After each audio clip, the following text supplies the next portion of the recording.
Good afternoon, and thanks for joining us here on the 10 Weather Impact Show. I'm meteorologist Aaron White here on our Monday afternoon, and we got a lot to talk about here in the forecast as we are diving into some more heat and humidity. We got some more chances for showers and storms in the forecast, especially after what just happened back over the weekend with those rather intense storms that rolled through central Ohio, of course, impacting the Memorial Tournament, bringing some very strong winds, some hail and heavy rainfall across parts of the area, and even some more trees that were knocked down in parts of Mount Vernon. So pretty active situation that happened here back again on Saturday, a little bit quieter yesterday, and then we got some more showers and storms in the forecast looking ahead to tomorrow and into early Wednesday. Today we have a very slight chance, but overall not looking at any widespread storm activity, but we are tracking some fairly warm temperatures. Right now, as we look live outside, we are still seeing some clouds building through the area, so not a lot of sunshine. These are rather high clouds, so we're kind of getting that filtered sunshine appearance here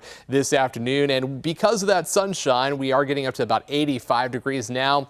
South-southwest winds at 8 miles per hour, and when you factor in the dew point temperature, which is the measure of the amount of moisture in the air, it makes it why it feels so humid, is it's making it feel like it's about 87 degrees. So while the relative humidity might not be quite that high, it's really the dew point temperature that's really important this time of year to really show you how humid the conditions are. And we're going to see those feels like temperatures getting into the low 90s here this afternoon. Actual temperatures will top out around 88, maybe around 89 degrees for a high here today. And we are going to track that chance for a couple showers, maybe a thunderstorm here this evening. Not everyone's going to see it, and really, I would say most of us are just going to stay dry.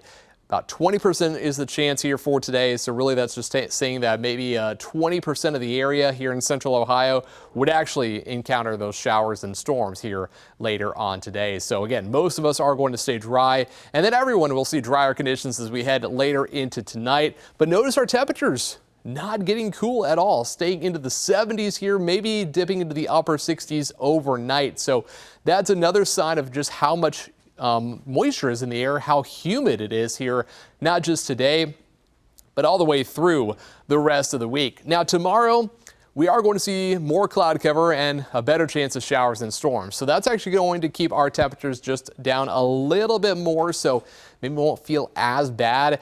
81 is the forecast high, but once the showers and storms clear out here by Wednesday morning, maybe even out of here by Tuesday night, our temperatures get back up to 87 degrees, and then by Thursday, we are forecasting a high at 90. That's the actual air temperature, so again, factor in the humidity. Could actually feel like it's closer to the mid-90s. We could actually have the real feel, the heat index, around 95 degrees here by Thursday. And with some of those days featuring some more sunshine, do keep in mind that UV index is going to be very high here, 7, 8 to 9, all the way going into our Saturday. A lot more sunshine is in the forecast here for the weekend. So good news for weekend plans, but of course, just keep in mind that UV index, so bring that sunscreen with you, and of course stay hydrated as we're tracking some fairly warm temps. Now tomorrow, UV index does drop because we're going to be seeing more cloud cover and some showers and storms in our forecast. But right now things are pretty quiet out there. We got a little bit of shower activity there over by Marietta, right along the border of Ohio and West Virginia. That's going to stay mostly to our south and east. We could see a couple more showers developing here later on.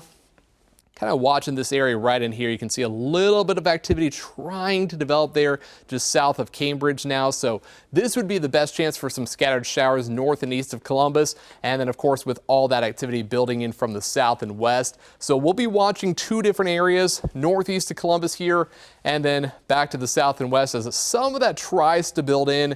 But maybe not really, it's kind of been falling apart, so we may not see a lot with that activity. But that whole system that is producing some of the rain out of across parts of Indiana and Illinois here today, that's going to build in for tomorrow into early Wednesday, bringing us a better chance of some showers and storms, and then chances really start to taper off later on this week. So for today, again, a few scattered showers, maybe a rumble of thunder here this afternoon with two different areas of activity. Chances really fall off here as we head into tonight. We could still see a few more scattered showers going into tomorrow morning. Better chance later in the morning here by 11 a.m. That continues through the afternoon. Could hear a few rumbles of thunder with that. Right now, not expecting any severe weather, But because it's that time of year where we have warm temperatures and some humidity around, doesn't take much for those storms to get a little bit stronger. So we'll be watching that here as we go into tomorrow. And of course, any day that we have these chances for showers and storms. So your forecast for today, partly cloudy skies, a 20% chance for a couple showers or storms here this afternoon, not impacting everyone, but it will be very warm. 89 is the forecast high. Real feel will be around 90, the low 90s here for today. Tonight, only down to 70 for a low, so it stays warm here not just tonight, but really for the next several nights and the next several days. Our high temperatures are back to the upper 80s here on Wednesday, 90 the forecast on Thursday. As we look ahead to the end of the week here by Friday, still tracking a very slight chance for a shower or thunderstorm here. Our temperatures stay very warm. We got upper 80s in the forecast here on Friday, and then back to the mid 80s, and hey, more sunshine looking ahead to Saturday and Sunday. So things are looking at least good for the weekend. If you have any outdoor plans, if you're thinking about hitting the lake, not a bad weekend. Just again, stay hydrated and take that sunscreen with you here with the sunshine on Saturday and Sunday. So let's look at your forecast here on the 10 Weather Impact Show. But we also want to take a look back at what happened over this past weekend. That's when we had numerous rounds of severe weather. Much of that moved through Ohio and other parts of the nation as well. And of course, storms left behind downed trees and high winds, actually high water across a good portion of the 10 TV viewing area on Saturday. But some of the most striking scenes actually came from the Memorial Tournament. So check this out. Yeah, this is actually a look at some of the damage left behind. In addition to the flooded greens and limbs down in the path actually of some of those high winds, they actually took out the CBS TV tower at Jack's Course. Thankfully, no one was in the tower at the time, but the storms did quite the number to the camera gear left up in the air. And speaking of damaging winds, check this view out. Swimmers at a rooftop pool, just wild scene here. This was actually in Brooklyn, New York. People had to scramble, had to clear out as the storm approached, bringing gusty winds back on Saturday evening. Winds were seen blowing up the doors and tossing the deck furniture, and even caused a power to flicker there a little bit that you can see right there. Truly a scary scene for all those involved, and definitely just wild, especially being that high up on that rooftop pool. Then up the coast in Connecticut, riders on a commuter train actually say they had to get off the train on Sunday after some power issues. Metro North reported on their webpage that the New Haven line is operating hourly eastbound service from Grand Central because of the local power problem near Mount Vernon in New York. Metro North carries a train, the North train carry riders to Connecticut and New York City and points in between. Then down south, this is an exclusive footage captures multiple vehicles that were actually trapped in rapidly rising floodwaters near Mount Carmel Elementary School in Huntsville, Alabama. Drivers were actually attempting to cross flooded roadways when they became stranded as powerful floodwaters overtook their vehicles. The scene highlights the extreme danger of attempting to navigate flood-covered roads. So, of course, we always say when you see waters like this, don't assume that you can drive through it. Turn around, don't drown.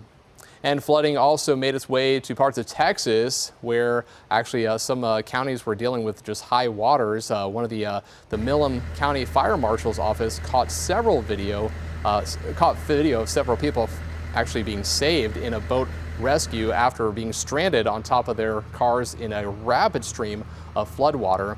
This took place Saturday evening. An update on their conditions was not available as we're talking about this story here. And wrapping up our storm coverage here, back closer to home with the wicked winds causing damage just to our east in parts of Pennsylvania. Ricky Sayer reports on the storms. Communities up and down the Mid-Mon Valley were hit by this storm. We saw storm damage reports coming out of Charleroi, California, Monessen, as well as here in Brownsville. But the most significant damage we found was just up the road in Redstone Township. It was like being in a fun house. For a few moments, Tim Broadwater's home was airborne. I was scared to death. I thought I was going to end up in the creek. He and his wife were in their bedroom when a tree limb landed above them. It had been hanging over the street. There was no warning. It just boom. Saturday morning, the wall of this home was a full 3 feet forward. The wind from this storm knocked it off of those cement blocks. Windows popped. and pictures came off the wall. Getting out took creativity. I raised the bottom slide and tore the screen out, and I crawled out between the porch and the house. Firefighters helped his wife get out. She's still crying. We've been there for 32 years. From above, you can get a view of how the storm sheared off the tops of trees throughout the holler. Thank God. Nobody got hurt. Debris, including power lines, was left in the creek. Multiple homes are blocked off. If somebody asked me if that was a tornado that I lived through, I'd say yes. There's one thing he can't get off his mind. That little porch, it bugs me. It's built on top of the ground. It's not, the 4x4s aren't in the ground, and it stayed there, and the rest of the house went for a slide. A slide he'll never forget. Firefighters told him and his wife that they shouldn't go back inside of their home, but he's holding out hope that there's a way they can stay. Reporting in Brownsville, Fayette County, Ricky Sayer, KDK TV News.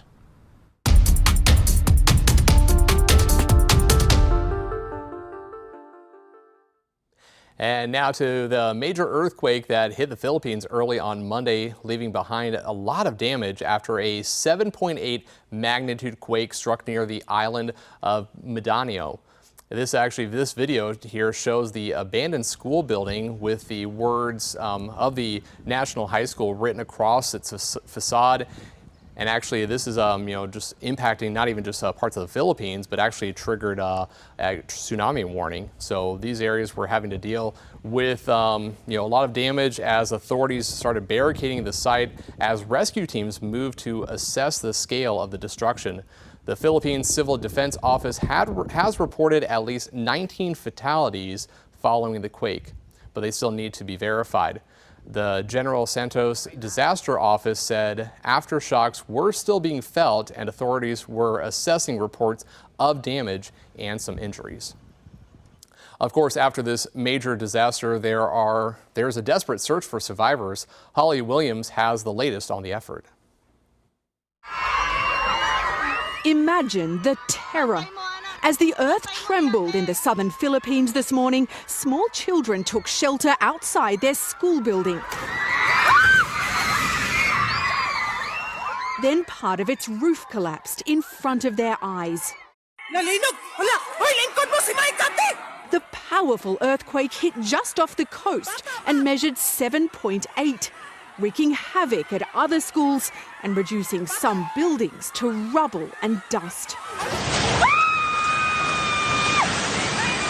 In General Santos City, a Jollibee restaurant crumbled. A police officer said the staff all made it out safely and 3 people trapped inside were rescued. They're used to earthquakes in the Philippines. The country lies directly on top of the Pacific Ring of Fire. But it's still chilling when the ground shifts violently. The authorities in the Philippines and other nearby countries issued tsunami warnings after this quake. Some of those have now been lifted. Holly Williams, CBS News, London.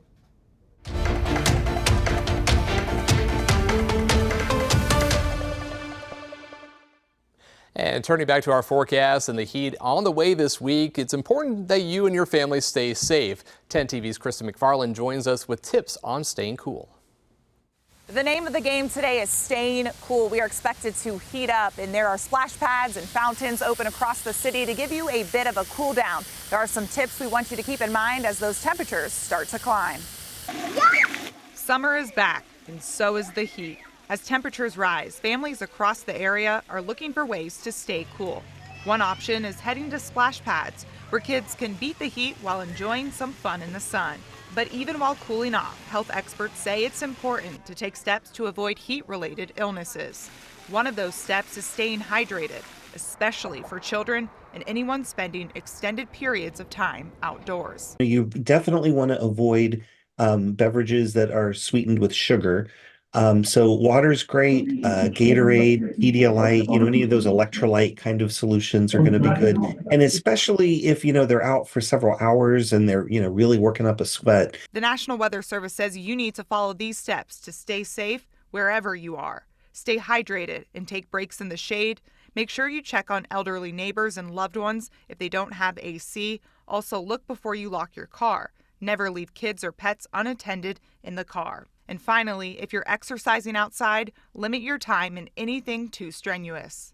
Health experts say if you are showing any signs of heat-related illness, this could be nausea, dizziness, or even muscle cramps, to seek immediate medical attention. Reporting in Columbus, Krista McFarland, 10 TV News. And of course, with some of this heat, it's important to not turn off your air conditioning, especially when you leave the home. You may want to turn the thermostat up a little bit, but just don't turn it off. Financial experts say to keep your home at 78 degrees when you're there. This will actually help to cut costs on your monthly energy bill. When you leave, then turn the temperature up to 80 degrees and keep your curtains or blinds closed to block out the sunlight to keep it a little bit cooler in your home. And if you need help with your utility bill, there are several programs you can apply for. They include AEP Ohio Savings, Home Energy Assistance Program, Ohio Energy Assistance Programs, and the Salvation Army's Energy Utility Assistance. You can find a list of these programs on our website at 10tv.com. And make sure you always have the 10TV app downloaded to your phone so you can stay get the latest updates on when the weather will change as we're tracking the heat and the storms here this week. While all this hot weather is inconvenient for you and I, athletes at the World Cup may be facing challenges beyond the competition. A new climate analysis predicts dangerously hot and humid conditions during some of the matches. And actually, one of the reporters there spoke with a group of athletes about the preparation it takes to safely compete in those conditions. The drills are heating up on the field for the players of the LA Force, and soon the temperatures will too as the team kicks off the season. A new analysis by the World Weather Attribution Organization predicts some FIFA World Cup games to be held in the southern and inland parts of the U.S. and Mexico could experience extreme heat and high humidity due to climate change. And while these players won't be in those matches, as athletes, they understand what it takes to stay safe in those conditions. I mean, the main message is staying hydrated, I would say. You have to at least hydrate 48 hours and consistently throughout the week just so you're in shape. Failing to do so can quickly put a strain on the body. When it's hot, I mean, dry mouth, exhaustion. A lot of it has to do with decision making as well, right? When you're tired, your decision making goes out the window. The team's coach, Dekel Kanan, is a veteran professional soccer player who knows prepping and competing safely doesn't start on game day. It's much more than those 90 minutes that people see on the TV. Ideally, a lot of rest, a lot of food, good nutrition, a lot of hydration. Ice baths, saunas, a lot of massages, a lot of things behind the scenes that nobody sees.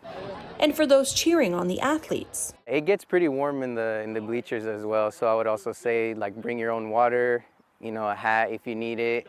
I'm Maribel Gonzalez reporting. And finally today, we want to check out some new video into us here at 10 TV. And first up, check this out. This is of some huge waves that surged towards a street in parts of Hawaii and actually crashed over cars, pedestrians, and against the windows of a nearby restaurant on Tuesday, June 2nd, so just last week. Restaurant patrons, actually, some of them shrieked and screamed as the waves splashed close to the building, of course. Not surprising to hear that, kind of a scary situation. The official wave observations in that area were 4 to 6 feet, but some of them were likely a little bit higher, according to CNN digital meteorologist Dakota Smith. These waves were the peak of a swell generated by a stronger weather system just south of New Zealand last week. And finally, this story from our sister station, KFSM in Fort Smith, Arkansas. Meteorologist Noah Simmons stayed on the air in Fort Smith, Arkansas, while a fire actually started in the studio to actually report on a tornado warning in the area. You can see the studio filling with smoke as Noah works to keep viewers informed, staying calm, and just impressive dedication there by Noah showing his dedication to the audience during that tornado warning and still, of course, trying to stay safe himself. But a pretty wild situation there. And of course, our weather is still staying a little bit wild as we're tracking the heat and humidity and the showers and storms in our forecast, which coming up later on this afternoon. Chief Meteorologist Chris Tomer is in with the latest on the forecast as we have those temperatures near 90 here on Thursday, but also watching the showers and storms here looking ahead to tomorrow and Wednesday. So that'll do it for us here on the 10 Weather. Have a good afternoon.